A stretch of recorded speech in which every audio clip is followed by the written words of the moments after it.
All right, after a while, your belts can get a bit dusty. You get a buildup on them, so they're not as grabby as they used to be. This is easily cleaned up. We generally use an automotive degreaser. You can also use tire cleaner. And to facilitate doing this, just simply go to your diagnostics menu, hit enter, and press enter to get to your test. Go down to the X test, just hit enter. It'll go ahead and home the machine to make sure everything's out of the way, and then it'll just start to run the belt back and forth. You can just go ahead and spray that down, use a rag to wipe it down, clean it up. You don't have to get all of the dust out, but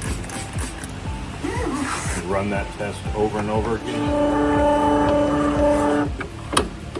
They don't have to be perfectly clean, but once you get that film of dust off of them, they'll be a lot grippier.